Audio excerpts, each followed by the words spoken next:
Honorable Member Sri Benny Beganan. Chairman, first of all, I would personally like to appreciate the Honorable Speaker to bringing up the issue climate change for the discussion in the House, which is one of the greatest threats that humanity is facing today. The discussion prolonged 2 days not only helped in conveying its importance among the honorable members of the Parliament, but also passed on a strong message to the nation to build up a better lifestyle to fight against climate change and save the humanity.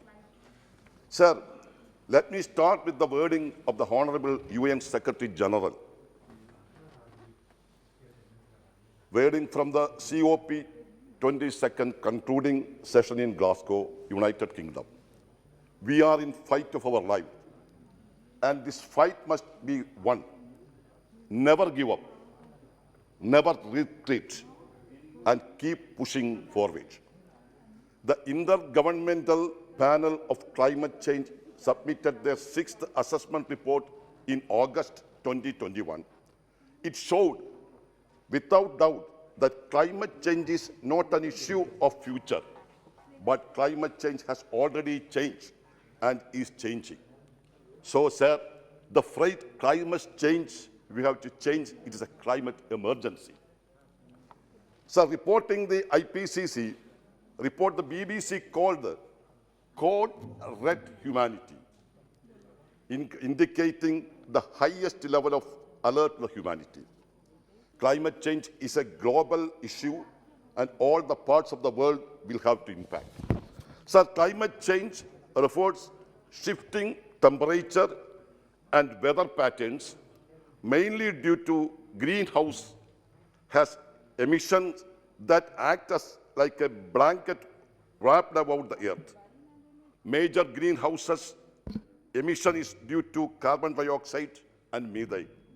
The main emissions are from sectors like energy, construction, industry, transport, building, agriculture, and land use. Primarily, the emission, preliminarily, the emission due to the burning of fossil fuel like coal, oil, gas, and deforestation and garbage landfills.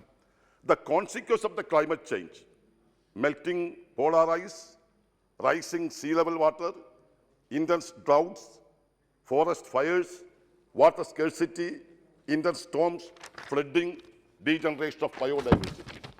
Last decades, our country faced many deadly natural climatic which had taken away several of our citizens' lives and poverty. Sir, I belong to Kerala state, and one of the most affected states due to climate change for the past several years. Kerala has been tested with a rapid change in temperature. Heavy and intensive rainfall caused flooding several cities and villages. Cyclones such as Oki in 2017 has taken several lives and thousands of houses along the coastal area of Kerala. Unforeseen disasters like cyclone, the coast and high intense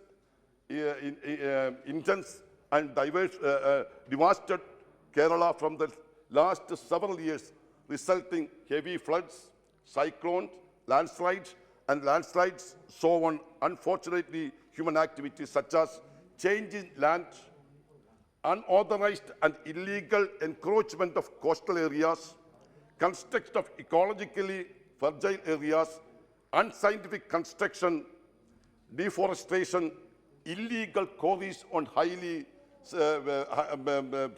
sensitive area, change of farming and crop. According to the report published 2021 by IPC, its implications and the future risk, and to put forward mitigation measures, the sea level will rise and the sea will engulf the shore, and in 2130, many seashore cities along with Kochi will be submerged. Sir, we have places such as Kuttanad, sir, it is in your constituency, Honorable Chairman, which is even below the sea level, already, and life will come most impossible. According to the study by the Indian Climate Change, the rainfall is expected to increase by 6 to 8% along with the Western Ghats by 2030. According to the Indian Meteorological Department, IMD, there was 52% increase in the development of cyclone movements in the Arabian Sea from 2001 to 2019. According to a report published by the NCCR, National Center for Coastal Research, 41% of Kerala coastal land has been degraded and 21% expanded due to the frequent turbulence along the seashore.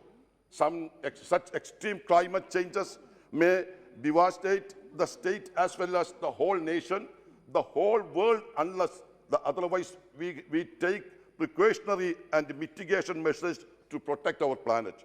Therefore, we must act now, protect our planet, and it is our responsibility to mitigate the impact of climate change by taking measures, protect the environment, reduce carbon emission by using alternative energy, avoid deforestation, avoid illegal encroachment of seashore, avoid all sorts of illegal mining, avoid construction activities in ecologically sensitive areas, strictly follow the land use pattern, protect the water bodies and wetlands, protect the water bodies from pollution, follow sustainable method of construction, provide value, conserve the ecosystem and diversity. Even after several disasters, the government, both state and central, are engaged in heavy destruction of the environment, deforestation, illegal encroachment, illegal mining, totally destroying the ecosystem and the biodiversity of India in the name of development, as Mr. Premachandran earlier pointed out. Sir, the attitude of the government, both state and central, is totally negative and risking the life of present generation as well as the future generation. Climate change is also linked with the consumption pattern in the world. Rich countries contribute more carbon emission per person than people in the developing countries. As Mahatma Gandhi said, nature provides for our needs, not greed. It is time we started looking at our own consumption patterns to reduce our carbon footprint. Mahatma Gandhi believed in the least interference of human being in the equilibrium of nature. According to Mahatma Gandhi, we should not disturb the equilibrium of the nature, whatever be our action. He advised the farmers too not to interfere with the nature equilibrium of the soil when they do farming. Let us start with ourselves so that the future generation do not blame us. Therefore, I request the government, both states and central, withdraw the anti-environmental laws, EIA 2020, Forest Act, Blue Economy Act, and to stop so-called development projects which destroy the mankind and think about sustainable development in favor of growth, mankind, by protecting the ecosystem and the biodiversity instead of wealth generation for a few billionaires. As said, Uma Shankar in the Glasgow, stop taking and start doing to protect our ecosystem.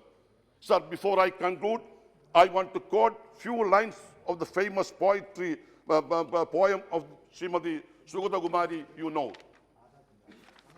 Oru thai nadam namakkammakku vendi, oru thai nadam namakku makkalkku vendi, oru thai nadam namakku cheru kiligalkku vendi. Sir, let us plant a seed for our mother, let us plant a seed for our children, let us plant a seed for the lovely birds, let us protect the nature. Thank you, sir.